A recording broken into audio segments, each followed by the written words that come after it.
can be practiced and learnt on a longboard, but it's one that lends itself to manoeuvrable shortboards. Its supposed advantage over the normal carve is that the power comes back on earlier, that it's fun, and it looks good. Speed and timing are the key points. You can't duck jibe if you're going slowly because there's too much power in the rig.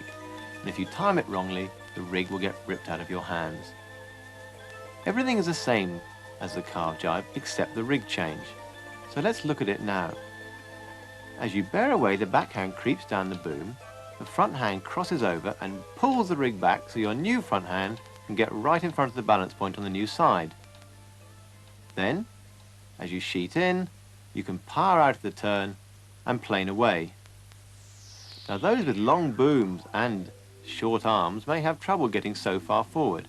So as you reach forward, try a little shuffle to get as far down the boom as you can as quickly as possible.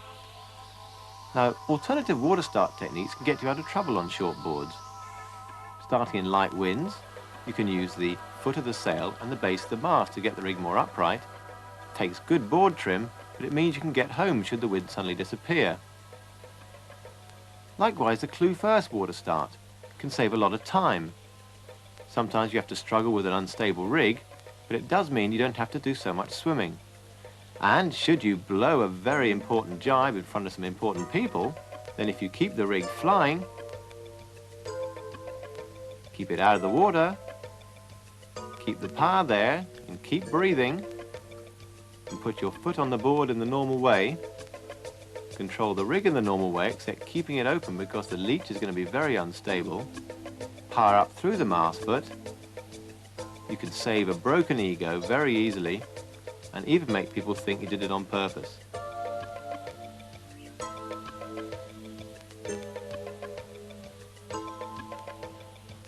Now if you want to really pose the manoeuvre, how about this, the 360-degree turn.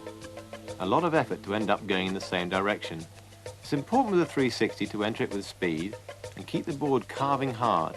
Then lay down the sail and bring the front foot out of the strap to keep the board level.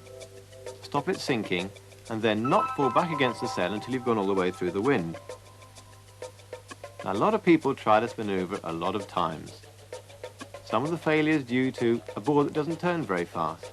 But more often than not, it's bad timing, lack of flat water perhaps, but mainly it's trial and error. Now jumps are what we all want to do, and it's very easy even on flat water to get your skegs clear, so long as you let the wind do the work and get under the board and lift it up for you. Very soon you can be bringing the jump into a lot of your manoeuvres. A little hop before a jibe, for instance. Good fun, and once again it looks good.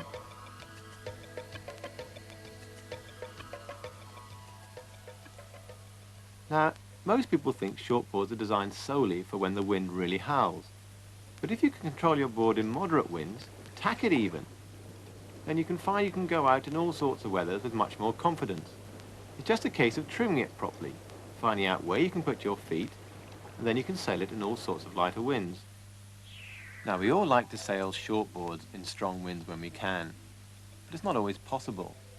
So if you learn to sail your longboard well on all points of sailing, it's not only good fun, but it also allows you to enjoy the thrills of funboard racing. Now, some people like to say that funboards aren't fast, but we know better. But sailing off on the reaches isn't that difficult. While sailing a longboard well with the track forward and the daggerboard down upwind requires great sensitivity and is very good for your sailing. Like here, both feet are on the rail to stop the board railing up, whilst the body swings forward towards the mast foot to keep the board trimmed in the water. As we bear away, the back foot comes off onto the centre line, and the front foot now, with the pressure off the daggerboard, rolls the daggerboard forward and immediately depresses the pedal, and the mast rack is brought back. The rig is now upright and in the reaching position. As the board accelerates, so the feet are moved back into the straps. As it accelerates more, they go into the back strap, but notice the board trim stays the same, so there's no drag.